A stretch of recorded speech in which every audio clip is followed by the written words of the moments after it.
Bonjour à tous, au menu un nouvel indice sur le concept Peugeot du Salon de Genève, le Volkswagen T-Roc R et le nouveau petit SUV électrique Audi. On parle aussi du Mitsubishi ASX, avant cela les plans du gouvernement pour faire décoller la voiture électrique.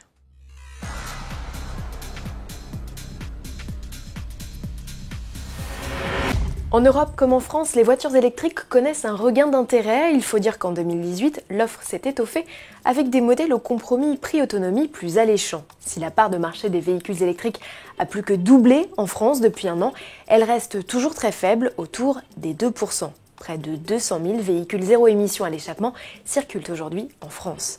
Emmanuel Macron veut doper leur croissance et pour cela a annoncé une série de mesures. Outre le maintien du bonus de 6 000 €, il compte donner aux propriétaires l'accès à des voies réservées, des places de stationnement gratuites et leur faire profiter de prix réduits au péage. Le président ambitionne également de lancer la création d'un géant européen de la batterie et de multiplier par 4 d'ici 2022 les bornes de recharge. Aujourd'hui, l'un des principaux freins à l'achat. Enfin, en plus de montrer l'exemple en passant de 15 à 50% la part des véhicules électrifiés dans ses administrations, le gouvernement lancera un site d'information dédié aux véhicules électriques dès le mois de mai. Que mijote Peugeot pour le Salon de Genève? Le constructeur au Lyon poursuit sa campagne de teaser autour d'un inédit modèle. Souvenez-vous, début janvier, le directeur de la marque Peugeot, Jean-Philippe Imparato, publiait une photo d'un détail. Il n'en fallait pas plus pour éveiller la curiosité des internautes qui voyaient déjà une variante électrifiée d'une 508. Sacrément perspicace les tweetos. Si le modèle n'est pas encore une certitude, le choix de la motorisation semble lui être bel et bien arrêté. Dans un post daté du 13 février, Peugeot parle d'hybride en publiant la photo du concept SR1. C'est lui qui en 2010 avait inauguré la motorisation Hybrid 4, une technologie qui fut installée quelques mois plus tard sur le 3008. Alors 508 ou pas, survitaminé ou non, nos doutes seront levés le 21 février prochain. Ça se précise pour le T-Roc R, Volkswagen confirme la présence de son SUV sportif sur le Salon de Genève et en profite pour révéler un croquis.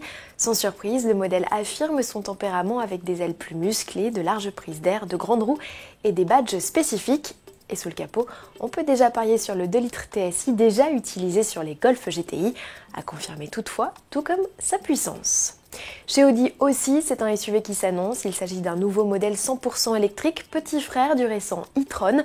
Son nom, Q4 e-tron, il préfigure un véhicule de série que le constructeur Osano envisage de commercialiser fin 2020. Initialement, c'est un Q4 qui devait voir le jour en 2019 dans l'usine de Győr, en Hongrie, mais Audi a visiblement revu ses plans. Extérieurement, le modèle s'inspire du concept TT Off-Road présenté en 2014. À l'intérieur, fidèle aux récentes productions de la marque, il fait la part belle aux technologies avec de nombreux écrans. Pour finir, coup de projecteur sur l'ASX, Mitsubishi ne renouvelle pas son SUV compact âgé de 9 ans, il le retouche pour la 4e fois. Les nouveautés sont conséquentes, surtout à l'avant. Sa nouvelle gueule se caractérise par une inédite découpe du capot, une calandre plus massive, un nouveau regard et des boucliers redessinés avec des blocs clignotants anti-brouillard verticaux entouré de larges crocs. À bord, Mitsubishi greffe un nouvel écran tactile de 8 pouces contre 7 auparavant sur la console centrale. Côté mécanique, un nouveau 2 litres essence prend du service en lieu et place du 1 litre 6. Il est associé à une boîte manuelle ou CVT. Reste à confirmer la puissance qui devrait être livrée d'ici au lancement en septembre. À demain.